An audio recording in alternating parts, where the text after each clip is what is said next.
में बैठकर D company के गुंडों से मुंबई का अंडरवर्ल्ड चलाने वाले दाऊद इब्राहिम पर अब भारत की सबसे बड़ी जांच एजेंसी एनआईए ने शिकंजा कसना शुरू कर दिया है।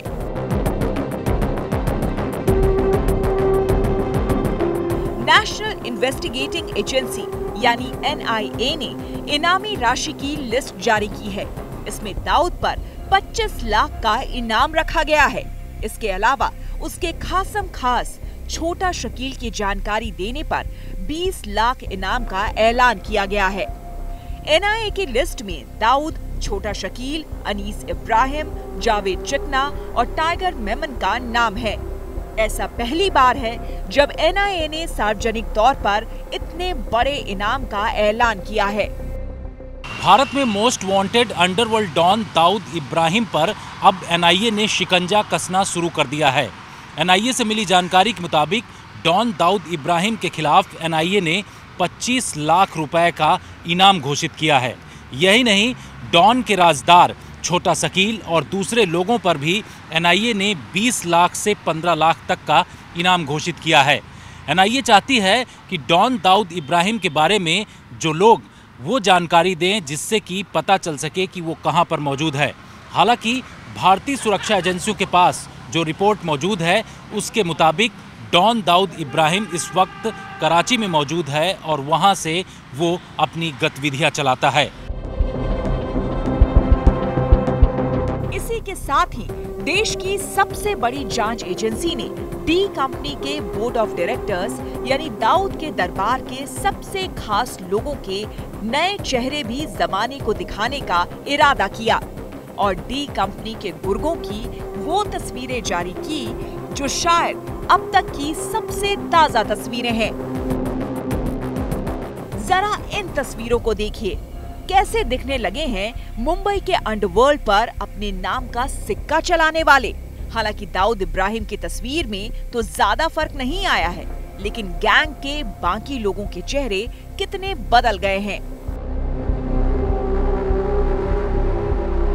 ये है दाऊद का सबसे खास और दाहिना हाथ छोटा शकील, जो पहले ऐसा दिखता था, लेकिन अब वो इस तरह से दिखाई देता है और अपनी इसी सूरत के साथ दुनिया में दहशत का कारोबार करता है।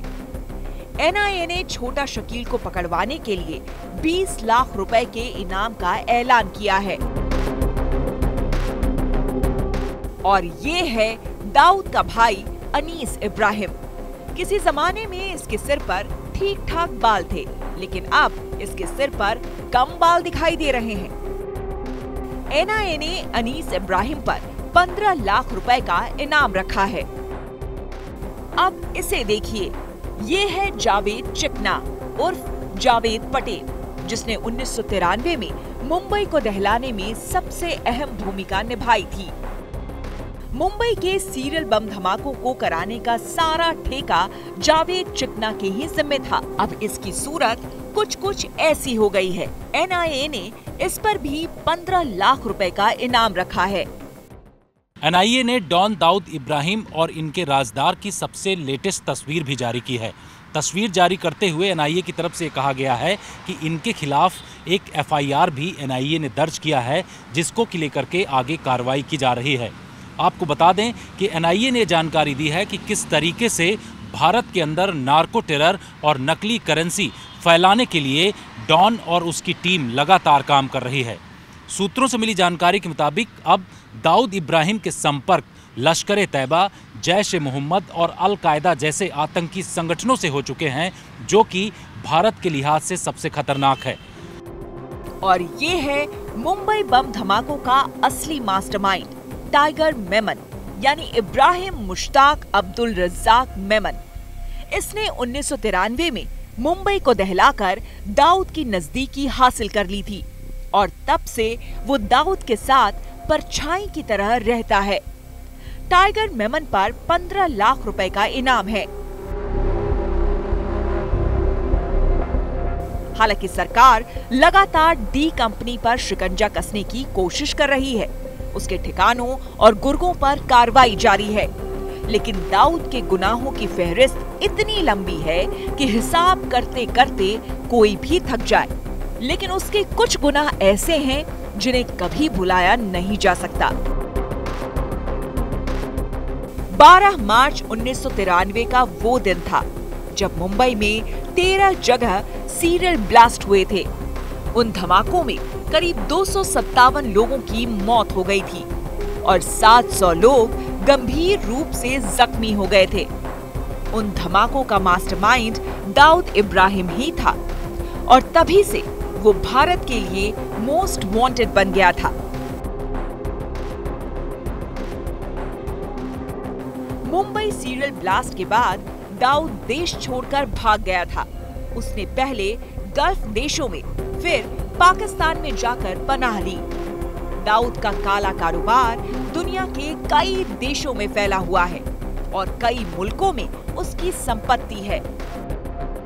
दाऊद के पिता शेख इब्राहिम अली कासकर मुंबई पुलिस में हवलदार थे।